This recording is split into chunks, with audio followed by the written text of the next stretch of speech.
حضرت صلی اللہ علیہ وسلم نے فرمایا، مجھے دوزخ دکھلائی گئی تو اس میں زیادہ تر عورتیں تھیں جو کفر کرتی ہے۔ کہا گیا حضور کیا وہ اللہ کے ساتھ کفر کرتی ہے؟ آپ صلی اللہ علیہ وسلم نے فرمایا کہ خاوند کی ناشکری کرتی ہے اور احسان کی ناشکری کرتی ہے۔ اگر تم عمر بھر ان میں سے کسی کے ساتھ احسان کرتے رہو، پھر تمہاری طرف سے کبھی کوئی ان کے خیال میں ناگواری کی بات ہو جائے تو فوراً کہہ اٹھے گی کہ میں نے کبھی بھی تجھ سے کوئی بھلائی نہیں دیکھی۔ یہ حدیث ہمیں سکھاتی ہے کہ شکر گزاری عورت کی شان ہے جو اپنی زندگی میں ملنے والی چھوٹی بڑی بھلائیوں کو یاد رکھتی ہے، ناشکری رشتوں کو کمزور کرتی ہے۔ ایک لمحے کی ناراضگی کئی دنوں کی محبت ختم کر دیتی ہے۔ احسان کو یاد رکھنا ایمان کی نشانی ہے۔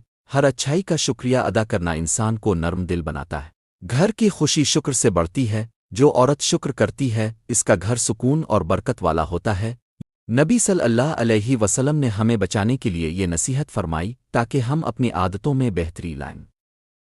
ہر دن ایک نئی حدیث، ایک نئی روشنی۔ ابھی سبسکرائب کریں۔